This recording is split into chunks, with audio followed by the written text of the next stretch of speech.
I want my students to learn is that they see this as a learning opportunity to study and grow in something that's an education versus like I'm coming here to learn a move and then I'm going to kind of try the move. No, like study, like I'm teaching you a move and this move fits into a pattern or a process, and the whole process is chained together, and your goal is to understand and see the entire process and then tie it together and know why it works. And I think once you can start to see that, understand why it works, it allows you it's like opening your eyes to the big picture, right? Your first time in high school, it's kind of like scary and you don't know what the fuck's going on and stuff. But by the time you're a senior, you're like, I run this shit, bruh. Sure. And the more you can kind of see jiu-jitsu in an educational standpoint, you show up every day. It's like, oh, I can start to see this. And I think people progress faster. The way I taught you is different than how I've ever taught most people. There's a few of my close people that trained with me, I've taught this way, but for the most part, at least from a white belt standpoint, because you came to me with very like little to no experience, right? And I've taught you theories. I started with theories and concepts first versus, okay, today we're grab the arm, hip lift. You learn that, but I explained in depth and had you repeat it back to me why you're doing this move at this time, why it's important, and what's the philosophy behind it. Why is this working? And then to get it to work, what are some of the avenues? Am I pushing on somebody and they're pushing back and I take advantage of that? And do I ride that wave? Do I surf that way? All the little things I use. And I think for you, because it was an experiment that I wanted to try with white belts out here in Germany, because I had really nothing else to lose. It wasn't like I had a school back in the States anymore. So I was just like, fuck it. Your game has gone through the roof. I think you would... I'd be willing to bet that you would, if we had tournaments over, you would definitely place at a blue belt tournament pretty easily out blue belt, but you're still a white belt. Yes, sir. Because I don't like promoting. And the interesting thing is my reason for like trying a martial art. In my head, when I got to my first station, I wanted to try either kickboxing or jiu-jitsu. Oh yeah. Yes, sir. And I just wanted to do it for just self-betterment and just something to learn how to defend myself. And whenever I first started jiu-jitsu, I didn't even want to compete.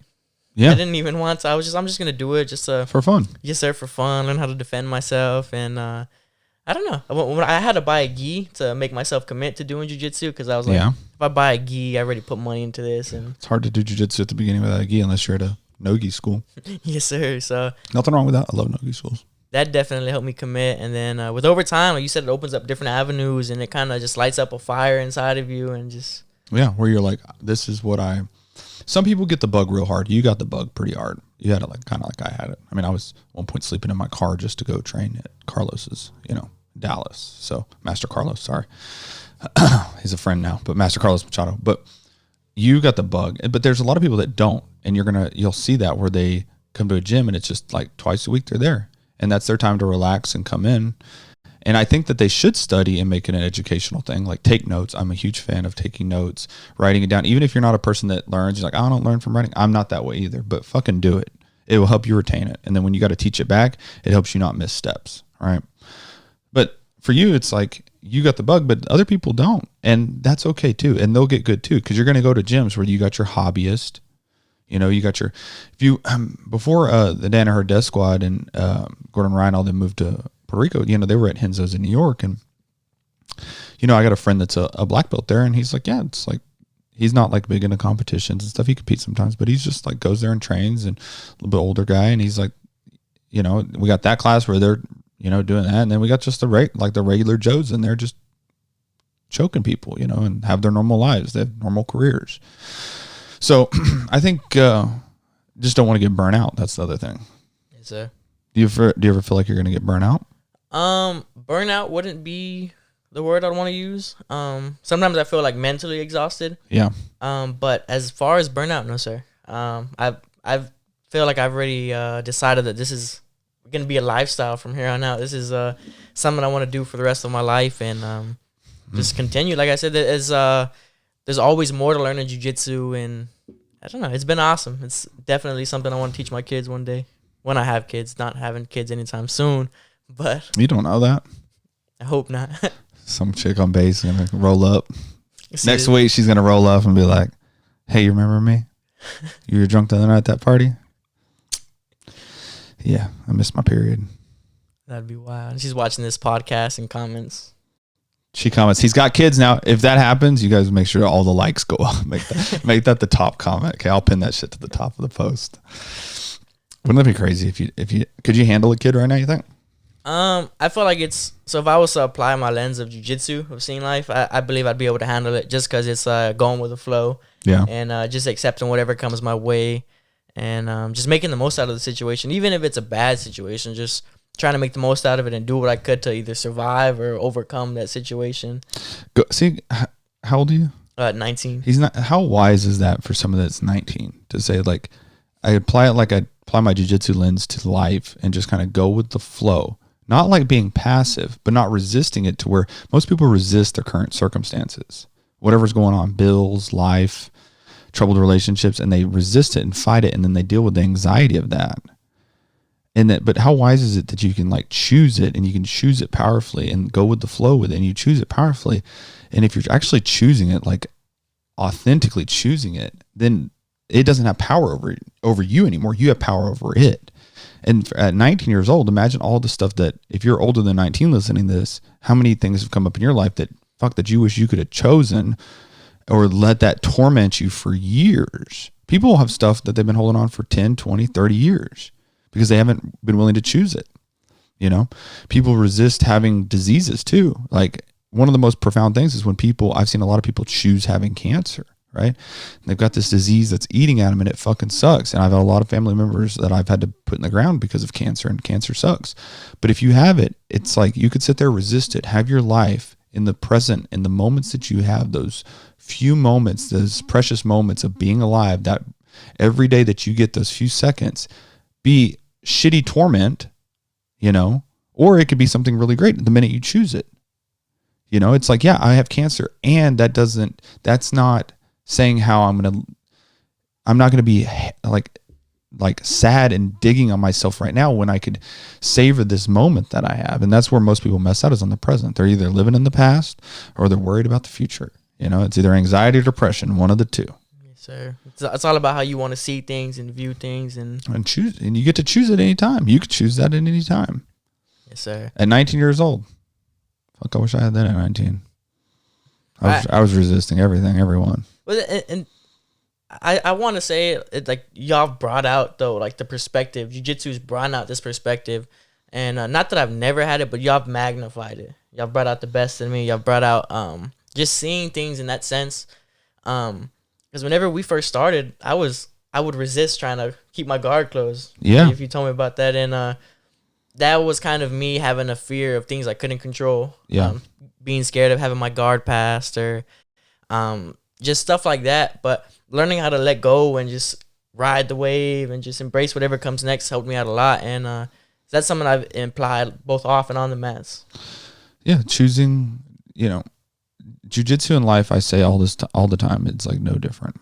How you are on the mats is how you are in life, you know, and how you deal when you're getting fucked up on the mats and someone's beating you, and how you deal with that. Do you trip out? Do you shy away? Do you just give up mentally? You know, do you fight through? Do you resist it but don't succeed? Like, you can literally you can watch how people fight and then just ask them about hard times in their life, and you'll see the exact correlation. I think jiu-jitsu and life are no different. I think it's a complete overlap. But what you learn through jiu-jitsu changes who you are as a person, because then you start to learn how to deal with fighting on the mat differently, right? Definitely. And hopefully your instructor's done a little bit of psychological research or something. Hopefully, if they're been training jiu-jitsu for a while, they can put some psychology to it, such that you can see that they help teach you, and you can kind of see those same things, your patterns on the mat, how they apply to your life. And if you can change it on the mat, then next thing you know, you want a job promotion at work and you're scared to ask for it, you ask for it. Or you want a job promotion at work and you don't get it and somebody else does. It's like, okay, well, it's not like that doesn't affect you where you're like, I'm so terrible, I'm the worst person. No, it's like getting tapped out by your friend at jiu-jitsu now. Whereas you go, well, I'm not as good as him, blah, blah, blah, blah. No, that's not what you think. It's just like, I lost in that moment. That's it. Let's roll again. I learned. Because if everybody sat there and like what's the word where you're like, just kind of like, Contemplating. Yeah. One loss over and over and replaying it over and over again. Like nobody would learn any jiu-jitsu ever, and that there's no, when you go to apply it in real life, there's nothing that's more powerful than being able to just go, wow, that was a good tap, get up, slap hands, fist bump, and go.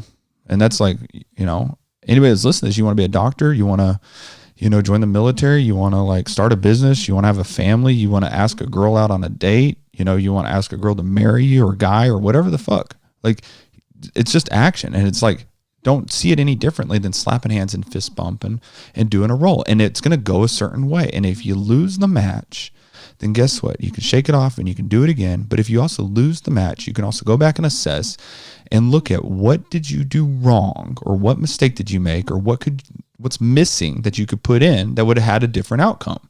Every roll, you can figure out exactly why you lost. If you videotape it to the most minute detail, all the way back to the beginning of the roll, from the first grip, from the first time you touch, and you can break it down.